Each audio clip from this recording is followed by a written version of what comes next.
We're on anyway. Preview. Tonight.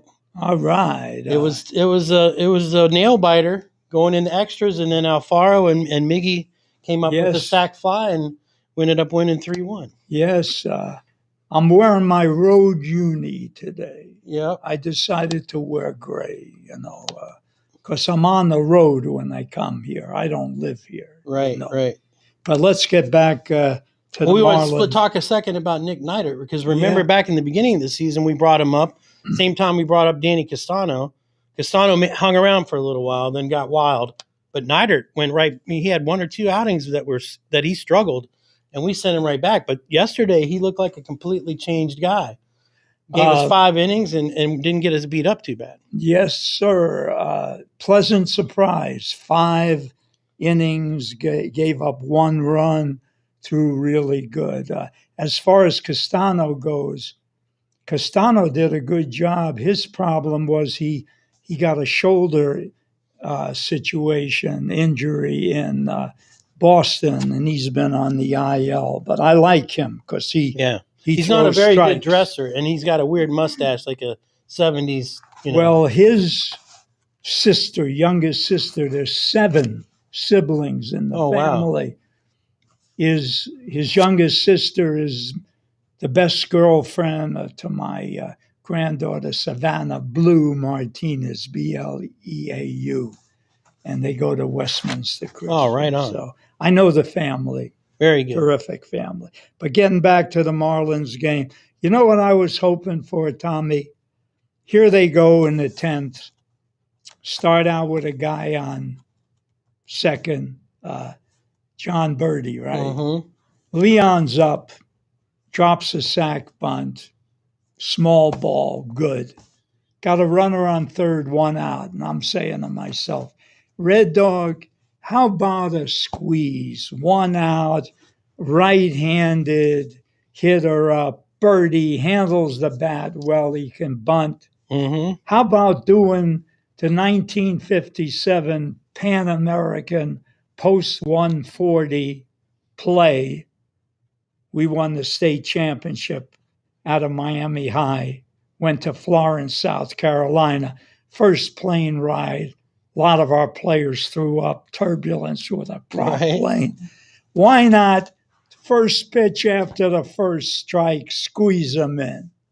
Okay, no squeeze. 2-1. Good pitch to squeeze. No squeeze. Right. 3-1.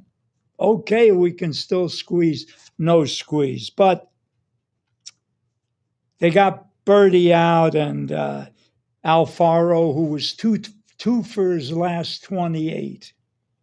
He came up with the pinch hit double, and gosh darn it, they won the game, and 1 game of the series, and they're 14 under 500. They're 41-55, and they come home for the Padres. That's going to be a tough one. And we were just talking about, I forgot that it was a 4-game series. So there is a possibility that we're going to see Yu Darvish, because tonight Snell, and that guy was a big splash in the offseason when they signed him, but he's running a 5.21 ERA, 3-3, hadn't met the expectations I think that the Padres had for him. Everybody was chirping that they yanked him in the World Series against the Dodgers. Well, they knew anything past 5 innings, he struggled. And yes, he hasn't done it for them. And they've got a lot of money invested in a lot of people.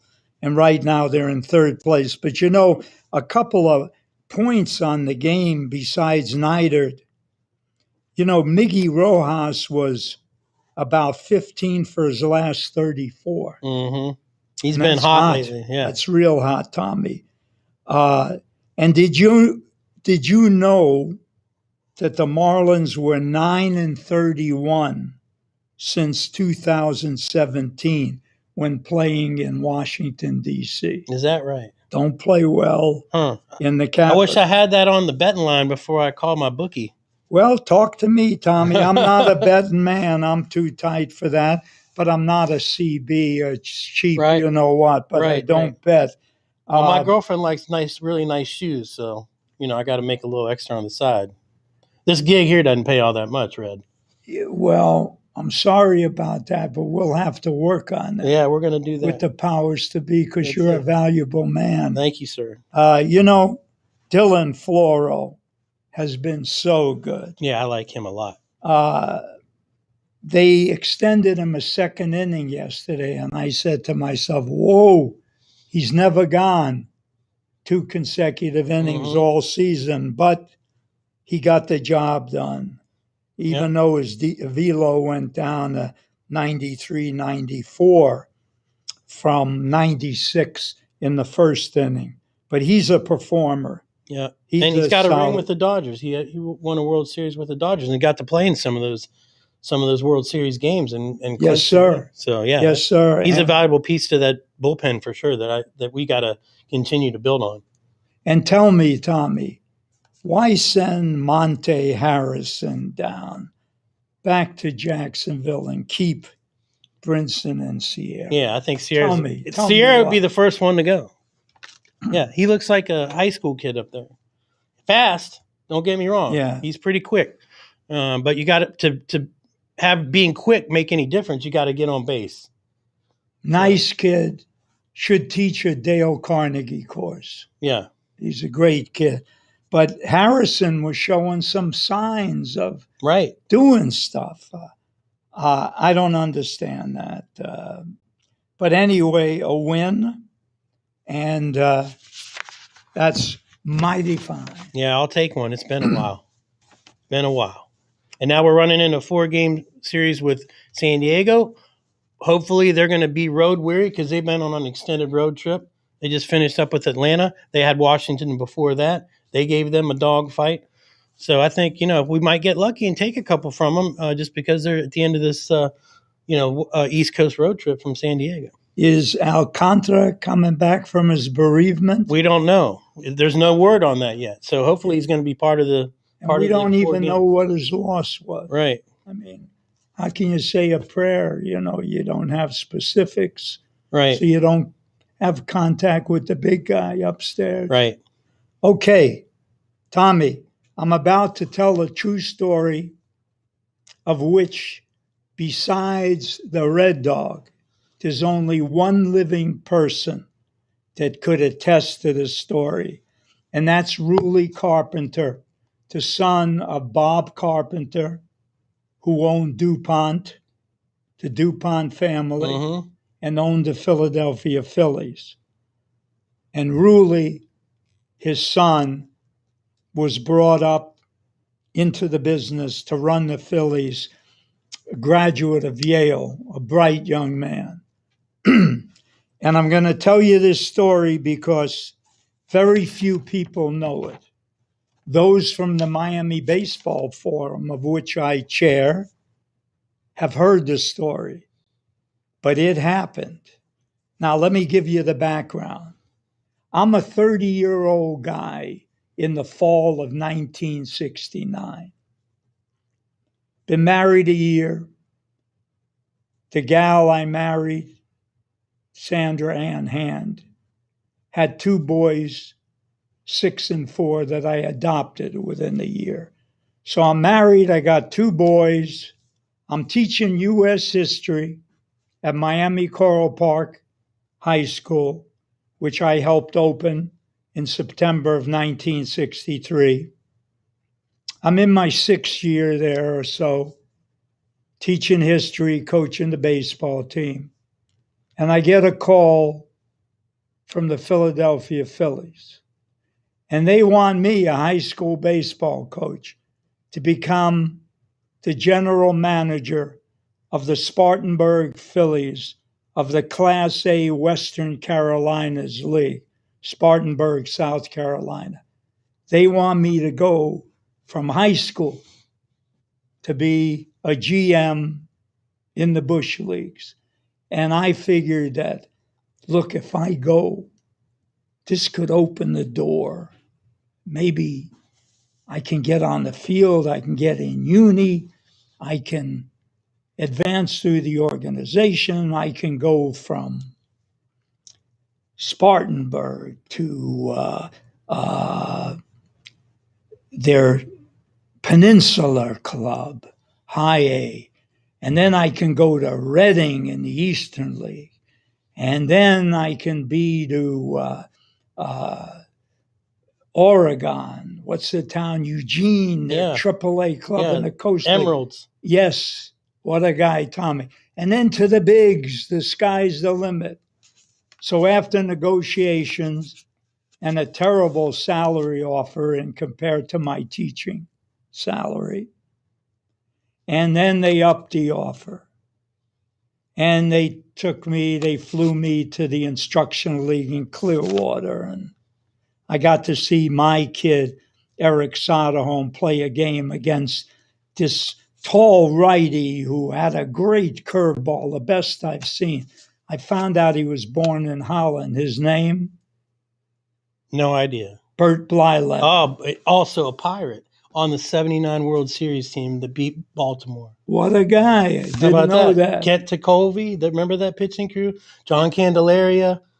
Right. The Candyman. Tommy, you're a guy. You're a baseball That Pirates guy. team was loaded. Dave Parker, Willie Stargell. Yogi Berra's son. Yeah. Manny Sanguian behind the dish. Right. Good ball club. Yeah. Anyway, I take the job and I leave Coral Park. I recommend Steve Hertz. Leave him a hell of a ball club. I mean, great club. And my first report is to the winter meetings at the Galt Ocean Mile Hotel in Fort Lauderdale as a member of the Philadelphia Phillies contingent. Now, let me explain to you what the winter meetings contain. It's 3 or 4 days. All the major league teams go. Okay, they have a banquet. Each team has a table, 30 tables. Picture this. The most bottles of booze on any table, whether it be the Yankees or Dodgers, is the Phillies. Maybe 8 or 10 bottles of scotch. And they're drinkers. I mean, the good stuff like Macallan, or was it some sir. cheap it was stuff? Macallan's. It wasn't cheap shites. Right. You know, it was, and I wasn't a drinker. I'm 30 years old. You know, I might have sipped one. But here's John Quinn, the general manager, the veteran. Ruly Carpenter, who will be the president of the Spartanburg Phillies and the vice president of the big club. Paul Owens, the general manager of the Philadelphia club. Dallas Green, the assistant farm director. I'm sorry, Paul Owens' correction was the farm director. Bill Gargano, the traveling secretary. Frank Lucchese, the new manager. He's the guy that got slugged by Lenny Randall when he managed the Rangers. Dallas Green, just starting out like me as a assistant in their organization. And they're all sitting around, couple scouts, Dale Jones, who recommended me for the job, the Florida scout, another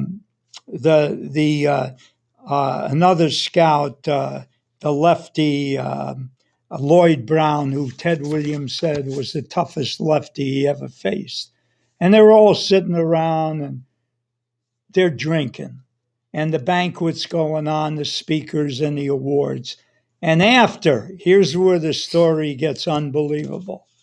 We are all invited up to the hotel suite of John Quinn, the general manager of the Philadelphia Phillies, who's a baseball lifer.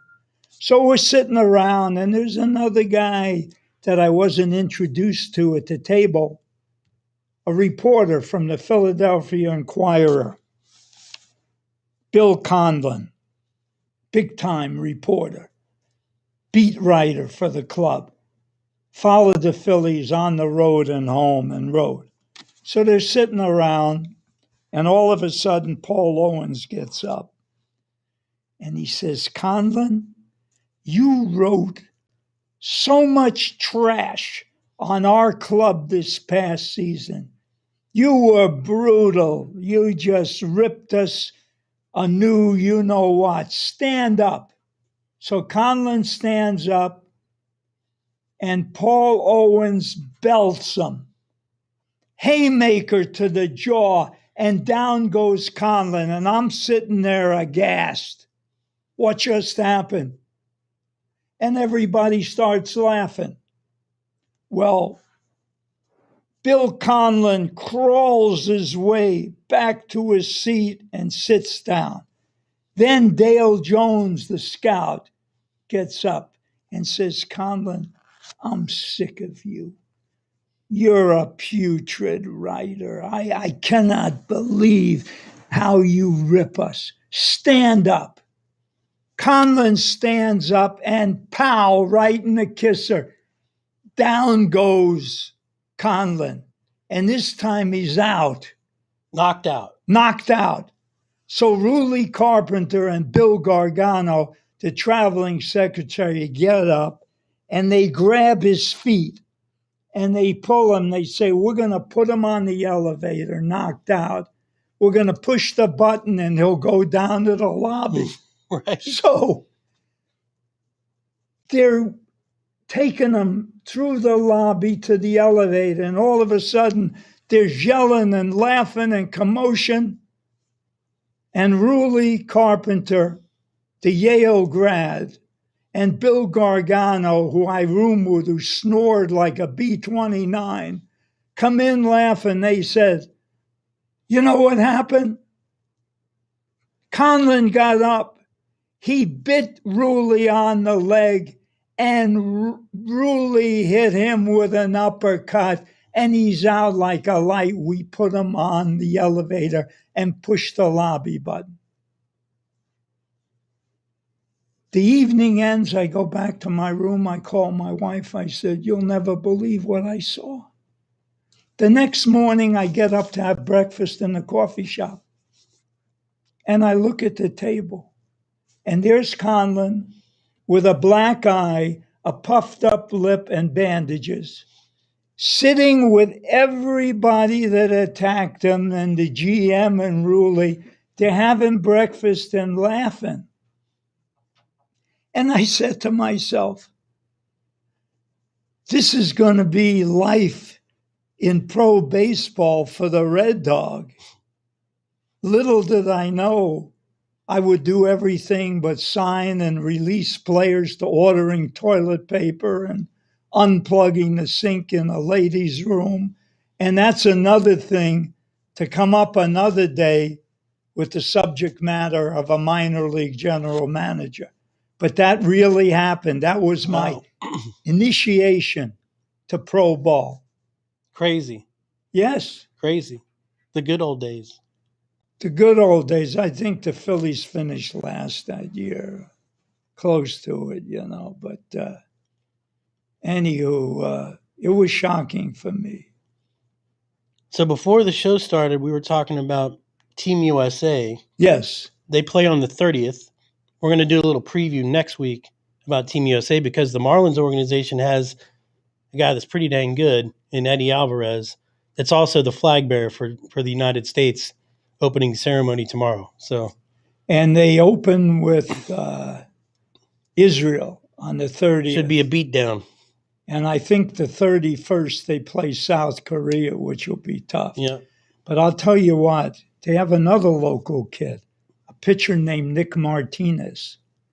Big success story. Nick Martinez went to Berlin.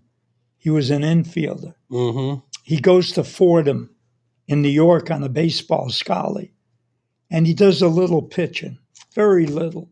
But a Rangers scout sees him, and they draft him as a pitcher. Long story short, he makes the bigs. He pitches for the Rangers, starts, couple years, goes to Japan and pitches, does well. He's on the club. And, of course, they have a lot of really AAA hardened veterans like Edward Jackson. Yep. You know, he's been around forever.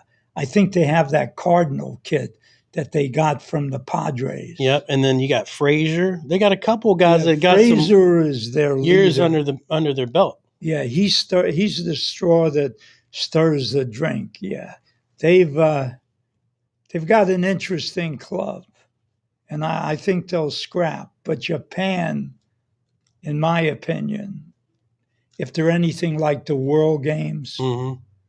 the Oriental teams are unbelievable. So you think we're going to medal, or Yes, I think we'll medal. but maybe not win the whole thing? We might not win it, might win the silver. But I'll tell you what, I coached when we won the national championship, the World Series, and how much time we got? Well, as much as you want. Okay. What a guy. You see why I'm partnered with this guy? This is amazing. You Why do I not want to hear the story? A couple people told me, who's this jabroni Tommy you're with? And I said, listen. I think it was more than a couple, actually. And look, I can't stop wiggling my foot a little. My sister Marlene Berry Berger, former beauty queen and dolphin cheerleader, the first one with Jackie Gleason's, you know who she is, trainer, dance trainer. Right. She tells me to stop wiggling my feet. Well, I'm a type A guy. Anyway, what was I saying? You were saying that I was a jabroni before. No, before the jabroni.